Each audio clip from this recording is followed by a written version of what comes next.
আউযুবিল্লাহি মিনাশ শাইতানির রাজিম বিসমিল্লাহির রহমানির রহিম। কোরআন শরীফের সবচেয়ে গুরুত্বপূর্ণ একটি সূরা হচ্ছে সূরাতুল ফাতিহা, যাকে উম্মুল কুরআনও বলা হয়।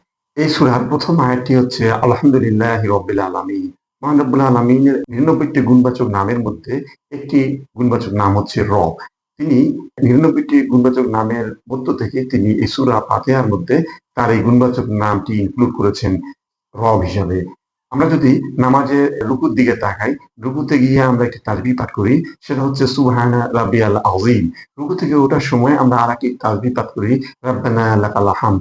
এবং সিজদায় গিয়ে আমরা যে তাসবিহটি পাঠ করি, সুবহানা রাব্বিয়াল আলা। এখানে আমরা যদি মুনাজাতের দিকে তাকাই, বেশি সংখ্যক মুনাজাতের শুরুতেই রাব্বানা আতিনা ফিদ দুনিয়া হাসানাতাও ওয়া ফিল আখিরাতি হাসানাতাও ওয়া কিনা আযাবান নার, রাব্বিরহামহুমা কামা রাব্বায়ানি সগীরা, এভাবে রবের ব্যবহার করেছেন।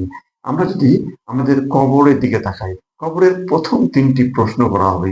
এই ৩টি প্রশ্নের একটি প্রশ্ন হচ্ছে মারাব্বুকা, তোমার রব কে? মহান রব্বুল আলামিন বিভিন্ন জায়গায় এই রবের ব্যবহার উল্লেখ করেছেন। তাহলে আমাদের একটা মনে প্রশ্ন জাগে যে আল্লাহর এতগুলো শ্রীপতি গুণবাচক নাম থাকা সত্ত্বেও তিনি কেন এই রবকে বেশি প্রায়োরিটি দিয়েছেন?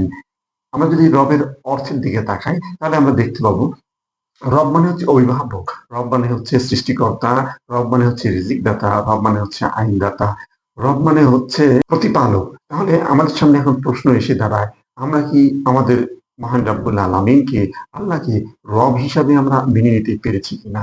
আমরা আমাদের জীবনে চলার ক্ষেত্রে আল্লাহকে আইনদাতা হিসাবে মেনে নিতে পেরেছি কিনা? তাকে আমরা রিজিকদাতা হিসেবে মেনে নিতে পেরেছি কিনা? আমরা যদি আমাদের আল্লাহকে রব হিসাবে মানতে না পারি, তাহলে আমাদের ইহকালীন এবং পরকালীন জীবনেই ধ্বংস অনিবার্য। মহান রব্বুল আলামিন আমাদের ব্যবহারিক জীবনের সব জায়গায় রবের ব্যবহার উল্লেখ করে রব বিষয়টিকে কত গুরুত্বপূর্ণভাবে আমাদের সামনে তুলে ধরেছেন।